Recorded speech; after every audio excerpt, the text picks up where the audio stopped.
Please read the disclaimer.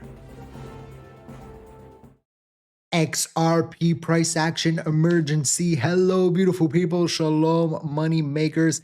XRP's price just pulled back significantly. Not just XRP, but the whole crypto market is pulling back.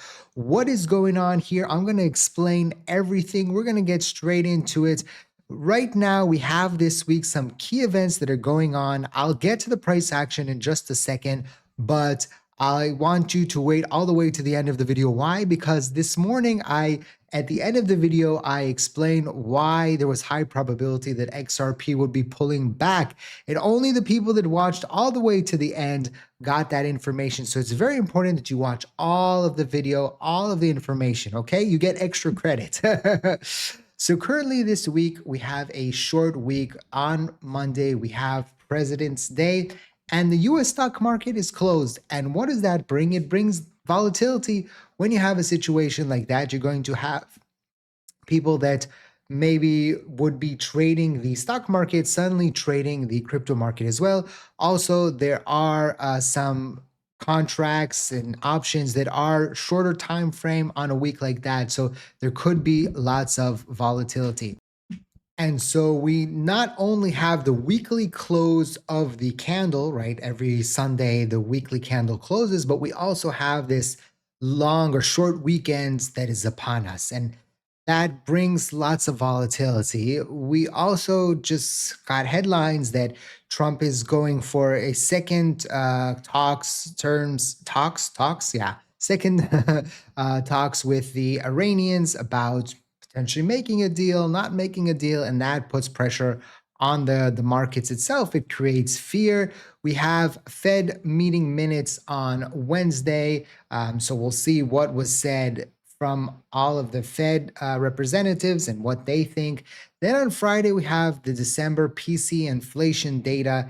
About 15% of the S&P 500 companies are reporting earnings this week, so more volatility ahead. And so that is what we're seeing. When we talked this morning, we were still in a situation where we had extreme fear in the market. You can see we are still at one digits, even though yesterday there was a pop in the crypto market. And if we go to the liquidations, right, and we refresh it, you could see that a lot of longs are getting liquidated right now. Over the past 4 hours, 20 million for Bitcoin, 40 million for Ethereum, and already almost 6 million on the long. But if we go out 24 hours, right, XRP, it's 14.9 million on the long and 11.3 million on the short. So when we talked this morning, we were talking about how there was a short squeeze into that specific pocket, and we'll talk about that in just a second. But very interesting here. In South Korea, XRP records a 1.2 billion trading volume in 24 hours, leading by a huge margin, right? So XRP was 1.2, then Tether and at 254, and Bitcoin at 284 as well. 254 and 284 for Bitcoin. Activity on Upbit and BitHum shows XRP dominating flows, outpacing Bitcoin and Ethereum. We know that South Korea has been a stronghold. We've seen this many times where if you go and you see the distribution, the South Koreans are big on XRP. And it could be that what's happening with the sell-off, which we'll get to in just a second, is also because of South Korea. I'm going to give them the credit, but I'm also going to give them the blame. And we'll see that in just a second. Morgan Stanley pushes crypto to retail. Morgan Stanley is making crypto a core wealth business. Spot Bitcoin, Ethereum, and Solana trading is launching on E-Trade via Zero Hash. The bank is also building a wallet and filing for branded spot ETFs. Unlike JP Morgan, Chase, and BlackRock, Morgan Stanley is focusing on retail and advisor integration. And if you go and you look here, right, in 2017, we were like, oh, people were like, oh, it's all a scam. In 2021, it's a bubble. In 2026, we have all of these companies: Amex hiring crypto product managers, PayPal hiring crypto business development, Visa hiring crypto sales and partnerships, JP Morgan hiring blockchain developers, Morgan Stanley hiring crypto traders, BlackRock hiring digital asset associates, Citi hiring blockchain engineers. The same institutions that dismiss Bitcoin are now fighting over the blockchain talent. This is the paradigm shift that is happening. This in AI, of course. AI is just going bananas. In the past year and a half, but I think we're right on a verge of a big jump over the next 6 months. And it will be very interesting to see how this affects the crypto market, how this affects crypto trading. Will we see more shenanigans like we'll see in just a second when we get to the price action going forward? That's going to be very interesting. And I think that it will happen, right? Brian Armstrong, CEO of Coinbase, told us that retail users on Coinbase have been very resilient during these markets conditions according to their data. They have been buying the dip. We've seen a native unit increase for retail users across Bitcoin and Ethereum. They have diamond hands. Vast majority of customers have native unit balance in February equal to or greater than their balances in December. So retail has been buying the dip. And we talked about this previously. One of my concerns was that once prices start dropping, that the big hit is going to come from institutions and ETF holders. And more data that's coming out, the more we can be confident that regular retail was buying the dip, right? Or getting liquidated along the way, trying to leverage trade with too high leverage. Or and who was selling was institutions, people that had added crypto to their Bitcoin or to the balance sheet, people that had bought ETFs. And so that was hurting Bitcoin, Ethereum, Solana, XRP, all the ones that had ETFs. I told you that there was a devil in an angel disguise, maybe, that there would be a double-edged sword there with the ETFs, that it could be good and bad, like everything in life. On that note, I just want to remind you that this video is for educational purposes, for entertainment purposes, not financial advice. Always do your own due diligence before you decide to invest. So very interesting information here. Michael Saylor gives us another update. He says 99 greater than 98, adding another circle to his graph, his 99th buy of Bitcoin here for MicroStrategy. He also came out with this and his plan to equitize their convertible debt over the next 3 to 6 years. He says strategy can withstand a drawdown in Bitcoin price to 8,000 and still have sufficient assets to fully cover their debt. So a lot of FUD that had been spread over the markets in the past 2-3 months was the fact that when we kept getting closer to the price action, kept getting closer to strategy's dollar cost average, the fear was that, oh, if they go into the red, then they're going to have margin calls and everything's going to collapse. And a lot of that fear was happening going into strategy's earnings, which was February 5th. And so interestingly, after that happened, the market did recover once we understood. And now Saylor is clarifying even more that they can go down to all the way to $8,000 and still be okay. So this is a very interesting situation that we are seeing right now. A lot of that FUD that had been spread around in the crypto Twitterverse has now subsided. Okay. Now, all the good boys and girls that stayed 8 minutes. It wasn't that long. I've been making very long videos lately, right? XRP just had a massive sell-off. And this morning, when we made the video, right, XRP was up about 10% going into that 5-hour span. And it's kind of interesting, around when I was making the video, I released the video, was actually the top. I recorded it a little bit earlier.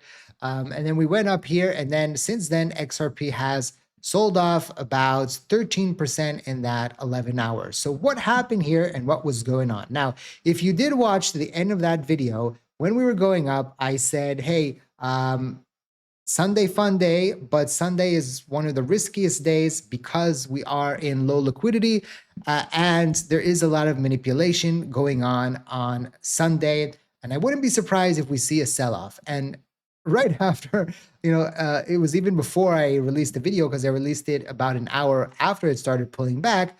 People are already saying it already started selling off, right? Because they were people that maybe watched to the end of the video.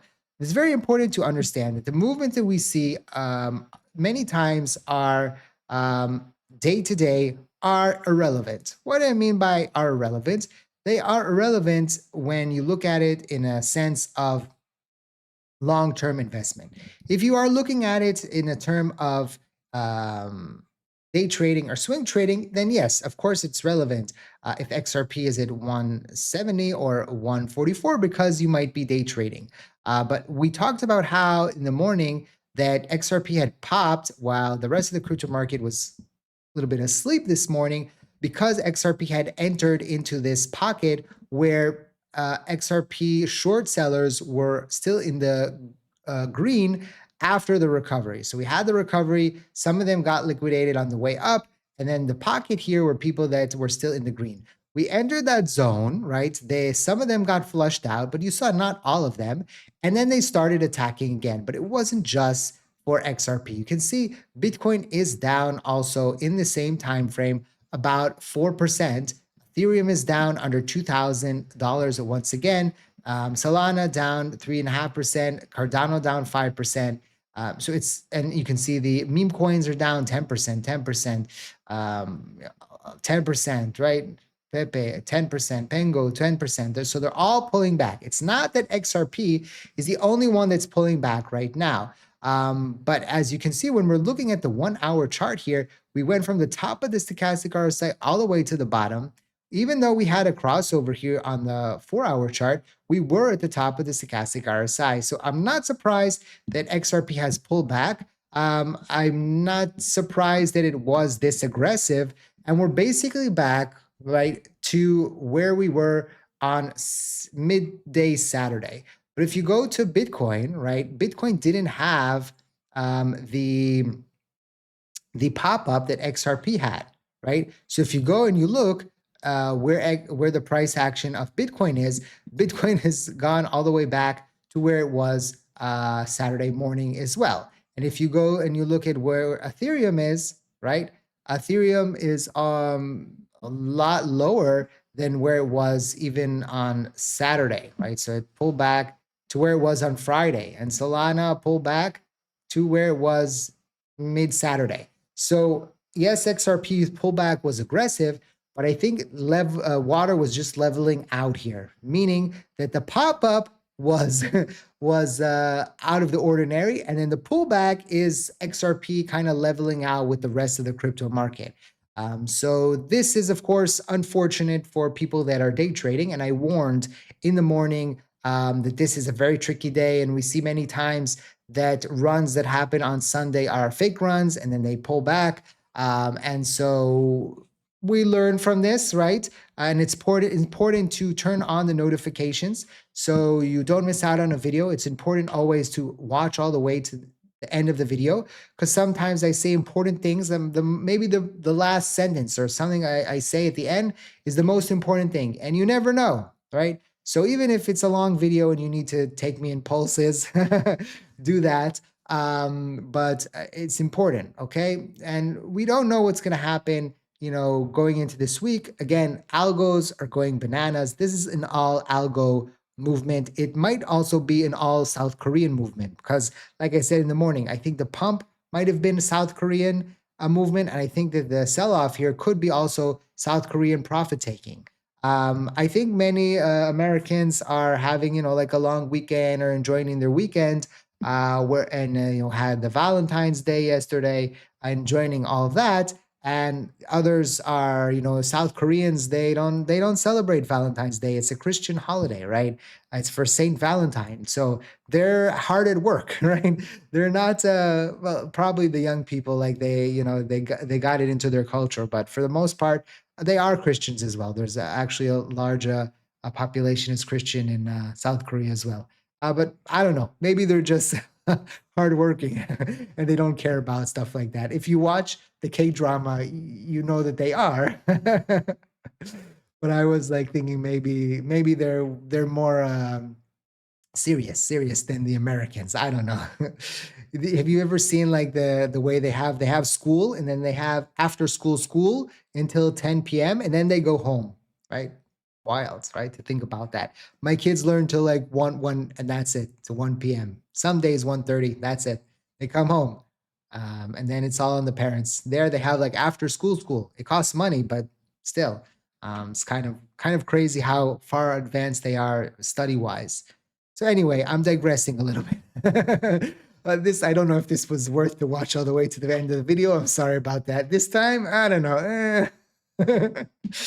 Don't forget to smash the like button. Check out the links in the description down below. Subscribe to the channel, ring the bell, and make sure you press all notifications so you don't miss out on any video. Sometimes it's an amazing video. Sometimes it's a dud, or sometimes it's just entertaining. Sometimes you'll get amazing wisdom. Sometimes you'll get shenanigans. Sometimes you'll learn about me. Sometimes you'll get some cool story. You'll learn some knowledge. I don't know. You get everything from this channel. Thank you for watching. I hope to see you next time. And like I always say, let's make a lot of money.